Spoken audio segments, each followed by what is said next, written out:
अहमदपूर विधानसभेच्या 2024च्या विजयी सभेच्या कार्यक्रमाला उपस्थित असलेले भारतीय जनता पक्षाचे जिल्ह्याचे अध्यक्ष माझे मित्र दिलीपरावजी देशमुख साहेब, कार्यक्रमाला उपस्थित असलेले आरपीआयचे जिल्हाध्यक्ष बाबासाहेब कांबळे साहेब, कार्यक्रमाला उपस्थित असलेले राष्ट्रवादीचे जिल्हाध्यक्ष अफसर बाबाशे, आदरणीय किशोर बाबू, आदरणीय काका अशोक काका केंद्रे, व्यासपीठावर उपस्थित असलेले ॲडव्होकेट टी.एन. कांबळे साहेब, बाजार समितीचे सर्व संचालक मंडळ, कार्यक्रमाला उपस्थित असलेले शिवानंदजी हेमने, श्री गुणालेजी, महायुतीचे सर्व पदाधिकारी,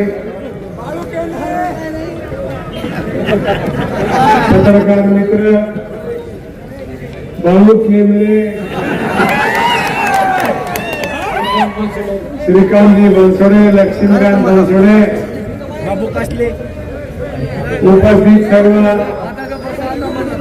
नागरिक, अमित रेड्डी, निखिल कासनाळे, रामजी, भादर मतदार बंधू आणि भगिनींनो आणि पत्रकार मित्रांनो, आज आपण या ठिकाणी तुमचा आभार मानण्यासाठी आम्ही इथे आलेलो आहोत. महायुतीच्या वतीनं मला या ठिकाणी उमेदवारी दिली आणि भारतीय जनता पक्ष असो, आरपीआय असो, एकनाथराव शिंदे साहेबांची शिवसेना असो, महाविकास आघाडीमध्ये सर्व घटक असतो, या सगळ्या कार्यकर्त्यांनी स्वतः उमेदवार समजून या ठिकाणी निवडणूक ही खेचून आणलेली आहे. आताच माझ्या पूर्वीच्या वक्त्यांनी सांगितलं की या ठिकाणी आपण एक नवीन या लोकांनी प्रयोग करायचा प्रयत्न केला होता. तो माझा विषय नाही, परंतु आम्ही सुरुवातीपासून ही निवडणूक विकासाच्या मुद्द्यावरच ट्रेस केली होती. या मतदारसंघातल्या भादर मतदार बंधू आणि माझ्या भगिनीने या विकासाच्या मुद्द्यावर 93,000 मताची आशीर्वाद देऊन आपल्याला विजयी केलेला आहे. मित्रांनो, बघितलं आपण गेल्या 2.5 वर्षामध्ये महायुतीच्या सरकारसोबत गेल्यामुळं या मतदारसंघामध्ये आपण थोडासा न्याय देऊ शकलो. त्याचा आउटपुट मिळेल अजून 5-6 महिने लागते तुम्हाला.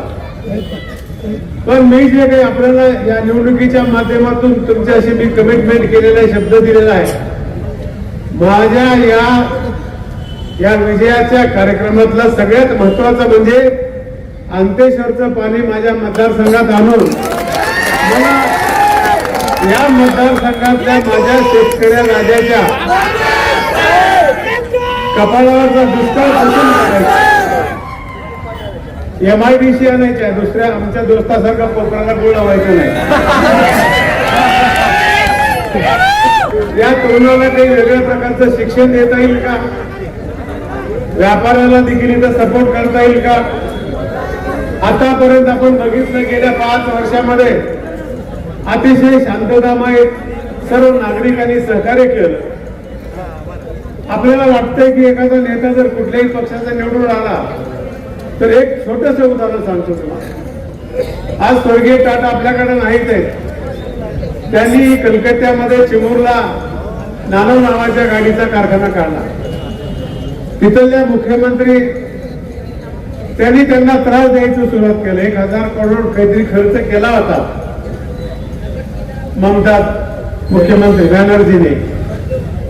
तर तिथली परिस्थिती बघितल्यानंतर टाटाने म्हणले की आता इथं आपण काही हा व्यवसाय करू शकत नाही. सारखं आत्ताच जर हे त्रास देत असेल तर 1,000 कोटी म्हणजे टाटाला एक 100 रुपयासारखे. त्यांनी लगेच निर्णय घेतला की आम्हाला इथं कारखाना उभा करायचा नाही. मग हे आज देशाचे पंतप्रधान मोदी साहेब आहेत, त्यांना कळलं. त्यावेळेस ते गुजरातचे मुख्यमंत्री होते. स्वतः जाऊन त्यांनी टाटा साहेबांची भेट घेतली आणि काय पाहिजे सांगा, जमीन पाहिजे, लाईट पाहिजे आणि काही बँकेची गरज लागली तर आम्ही तुम्हाला मदत करायला आहोत. आणि टाटा साहेबांनी ती जागा निवडली. आज गुजरातमध्ये तो कारखाना गेला. केवळ व्यापाऱ्यांनी आपण व्यापार करून एक मतदान देऊनच जमणार नाही, तर इथला जर लोकप्रतिनिधी चांगला नाही झाला तर आपल्याला व्यापाराला देखील खूप अडचणी येतात. त्याच्यासाठी दूरदृष्टीचा असला पाहिजे, सगळ्याला घेऊन चालणार असलं पाहिजे. आमची 3-4 मुद्द्यावर निवडणूक होते. या तालुक्यामध्ये 18 पगड जातीचं कॉस्मोपॉलिटेशन शहर आहे आणि तोच भाग घेऊन आम्ही 5 वर्षामध्ये काम करणार आहोत. 18 पगड जातीला घेऊन ही आमची स्ट्रॅटेजी आहे. इथं नावं कुणाचे घ्यावं, तर नावं घ्यायला तर मला किती लोकांनी, म्हणजे कधी या लोकांचा माझा संबंध नव्हता. RSSच्या लोकांनी देखील घरी बोलून घेऊन मला सांगितलं की यावेळेस तुम्हाला आम्ही आशीर्वाद देणार आहोत. मी त्याही लोकांचे आभार मानतो. कोणती समाजाच्या लोकांनी, ब्राह्मण समाजाच्या लोकांनी, सर्व जाती धर्माच्या लोकांनी घरी बोलवून घेऊन आशीर्वादाची थाप आणि मला ऊर्जा देण्याचं काम केलं. म्हणजे याच्यापूर्वी काही देत नव्हते असं नाही, पण प्रमाण कमी असायचं. पण यावेळेस मात्र तुम्ही कोण आहेत आम्हाला माहिती नाही, आम्हाला राज्यामध्ये माहिती आणायची आहे, अशा प्रकारचा त्यांनी शब्द दिला. मुस्लिम बांधवाबद्दल बोलत होते लोक की आम्ही दादासोबत गेलो, मत आता आम्हाला भेटणार आहेत. पण सगळ्या गोष्टीला मुस्लिम बांधवांना देखील ठोकर मारलं आणि आमच्या सोबत राहून आम्हाला एका जातीचं नाव घ्यायचं नाही कारण नाही. लिंगायत असतील, यल्मा असतील, मराठा असतील, मराठ्यामध्ये देखील त्याचं सुरू केलं.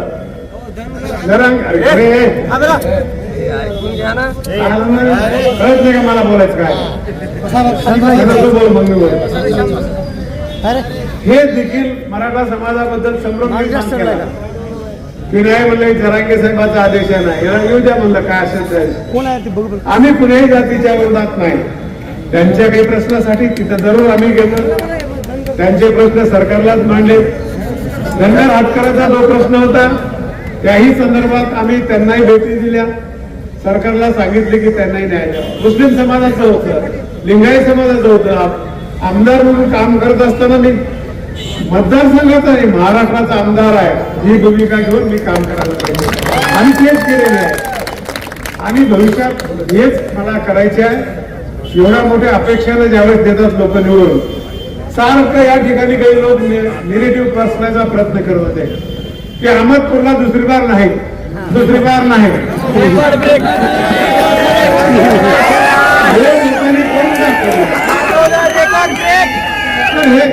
म्हणजे सगळ्या गोष्टीला या ठिकाणी जनतेने उत्तर दिले. माझी आता जबाबदारी वाढलेली आहे. महाराष्ट्रामध्ये लोकसभेमध्ये बघितलं आपण, लोकसभेमध्ये काय झालं, लोकांना वाटलं होतं की आपल्याला विधानसभेमध्ये अशाच प्रकारचा कौल देतील की काय. पण राज्यकर्त्यांनी एवढे चांगले निर्णय घेतले, आम्हाला मधली तिजोरी खाली केली. अरे आम्ही तिजोरी सांभाळणारे लोक आहोत. दादानी 9 वेळेस अर्थसंकल्प सादर केलाय. देवेंद्र फडणवीस साहेब विरोधी पक्ष म्हणून अनेक वेळेस काम केले. शिंदे साहेबांनी कमी कालावधीमध्ये खूप चांगले निर्णय घ्यायचं धाडस दाखवलं आणि दादानी देखील या ठिकाणी आणि सगळ्या मंत्र्यांनी आज बघा पोलीस पाटलाच्या पगारी वाढवल्या, पोलीस पाटलाच्या पगारी वाढवल्या. माझ्या शिक्षकाचा प्रश्न होता, अंगणवाडीच्या ताईचा होता, शिक्षकाचा लाईटचा प्रश्न होता, सोयाबीनच्या प्रश्नामध्ये मी अजूनही समाधानी नाही. मी मात्र या कालखंडामध्ये शेतकऱ्याच्या मालाला भाव कसा भेटेल हा मी जाणून प्रयत्न करणार. कारण काय तर आमच्या देशाची अर्थव्यवस्था, इकॉनॉमी हे आमच्या कृषी प्रधान म्हणजे शेतीवर आहे. आम्ही जर शेतीला दुर्लक्ष करत गेलो तर मग इथला आमचा शेतकरी राजा लोकसभेला आम्हाला जशी हवा दाखवली तशी दाखविल्याशिवाय राहणार नाही. त्याच्यापेक्षा त्यांना त्यांच्या कामाचं मूल्य भेटलं पाहिजे, ते देखील आम्ही बघायचं काम करणार आहे.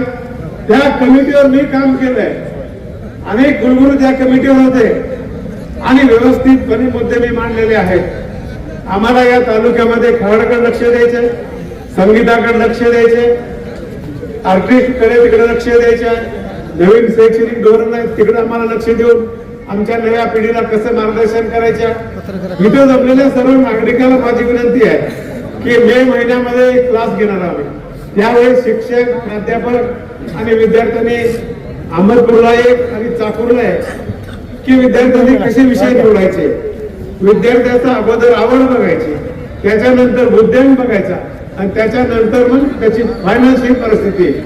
आज फायनान्शियल परिस्थितीमुळे माझा इथला विद्यार्थी कोणी अडचणीत देणार नाही. आम्ही त्याच्या पाठीमागे वडील भाऊ बाप उभा राहू आणि आनंद काम करू. पण सगळंच करा मला तर होणार नाही. मी मात्र थोडा धक्का द्यायचं काम करेल, तुमचं कामात पुढे पडायचं. अशा प्रकारचं काम मला या मतदारसंघामध्ये करायचं. या मतदारसंघाचा चेहरा मला बदलायचा. इथे अजून काही उद्योग करता येतील का? मला निवडणुकीमध्ये हसू येत होतं. लोक काय बोलायचे आमच्या उमेदवार, आम्हाला अजून इरिगेशन करायचं. अरे हे पाणीच नाही ना, हे पाणी खोऱ्यामध्ये उपलब्ध असतंय, ते पाणी शिल्लक नाही, पण त्याची माहिती नाही. त्यांच्या नॉलेज बद्दल आम्ही काही बोलायची आवश्यकता नाही. पण सरकारने दुसरं एक धोरण ठरवलंय की जे समुद्राला पाणी चाललंय ते देखील आपल्या जिल्ह्यामध्ये मराठवाड्यामध्ये आता आपण काही पाणी इकडून आणलंय 50 दशलक्ष घनमीटर, त्याच्यातलं 5 हे पिण्यासाठी आहे आणि बाकीचे 45 हे आपल्याला शेतीसाठी आहे. अगोदर ते पाणी आता आपले 8 गरजे झाले, आता 9व्या गरजेस आपल्याला वृद्धापैसे होणार आहे. वृद्धापैसे 15 कोटीचा पूल होणार आहे. बाळासाहेब केंद्र पैसे पूल होणार आहे. मोठमोठे ब्रिज होऊन सगळे कनेक्टिव्हिटी करायचे आहे. आता कामाचे काही उद्घाटन केले तांबट सांगवी पासून त्या रस्त्याला एक माझा मित्र राहतोय, त्याला रस्ता दिसत नाही आणि जायला काही त्रास होणे. काळेगावची सोय झाली, आता तांबट सांगवीच्याही लोकांची काही सोय करायची आम्हाला की जेणेकरून रस्ता खराब राहू नये. सगळ्या कॉन्क्रीटचा रस्ता मशीन रस्ता करायचं काम चालू आहे. अजून सीएम मधून काम चालू केले, पीएम मधून करतोय. गडकरी साहेबांनी आपल्याला प्रत्येक वेळेस मदत केली, त्यांचंही आपल्याला सहकार्य मार्गदर्शन झालंय.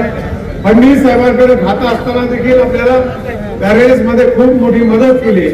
आणि आज बघितलं भारतीय जनता पक्षाच्या ही जे बसलेले सगळे कार्यकर्ते, त्यामुळे गोटी असतील, प्रताप पाटील अध्यक्ष असतील, तिकडले वसंतराव ढिगोळे असतील, सर्व कार्यकर्त्यांनी मन लावून काम केलं. आणि सगळ्यात इफेक्ट कुठला झाला तर महाराष्ट्राचे लाडकी बहिणीचा इफेक्ट. आणि म्हणून मी सांगत होतो, ज्याच्या घरामध्ये राज्यामध्ये आणि देशामध्ये महिलाचा आदर केला जातोय, लक्ष्मी तिथंच नांदत असते. म्हणून तुम्हाला कमी करायचं नाही, पण त्यांनाही कामाची संधी लावायची. बचत गटातून त्यांना काही करता येते का ते बघायचे आणि निश्चितपणे खेळीमेळीच्या वातावरणामध्ये. आणि ज्यांनी आम्हाला सहकार्य केलंय, मालक तुम्ही आता काळजी करू नका, तुम्ही आता काळजी करू नका. रमेश आप्पाची जागा रिकामी झाली. अशोक काका असतील, किशोर बापू असतील, ज्या लोकांनी केले त्यांना योग्य ठिकाणी न्याय द्यायचं काम करतो. अतिशय कार्यकर्त्यांनी सगळे मतभेद विसरून मी स्वतः हे आमचा गुन्हाले माझ्या मित्राचंच पोरगा आहे, पण त्यांनी खूप चांगलं काम केलं. ते आले होते निरीक्षक छत्तीसगड गोपालजी बिष्ट आले होते. 1 महिना त्या माणसाने मतदारसंघामध्ये राहून कोण कार्यकर्ता काम करतोय, कोण कार्यकर्ता काम करण्यात गेलाय ह्याची सगळी नोंद घेतली, सगळी शिस्त लावली. ही काही यंत्रणा साधी नाही. आणि भारत भाऊ देखील या ठिकाणी आम्हाला त्यांनी सहकार्य केले. म्हणजे नाव कुणाचं विसरून गेलं तर माझ्या मनामध्ये नाव आहे. तुम्ही काळजी करू नका, ह्या बोलायच्या गोष्टी नाही, करायच्या गोष्टी आहेत. म्हणून निश्चितपणे लाल दिवा साहेब, लाल दिवा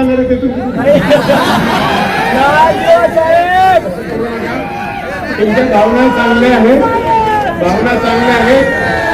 परमेश्वर ते सगळं ऐकेल आणि न्याय देईल एवढी अपेक्षा व्यक्त करतो. आता निवडणूक झाली आहे म्हणून आपण कुणाच्याही घरी जाऊन कुणाच्याही दारावर धिंगा करायचा नाही. आपण खेळाडू आहोत, उद्यापासून कामाला लागायचं, काम करा. मी तुमच्या पाठीचे आहे. सर्वांचे पुन्हा खूप खूप आभार मानतो आणि माझे दोन शब्द संपवतो. धन्यवाद. आवाज बहुजनांचा.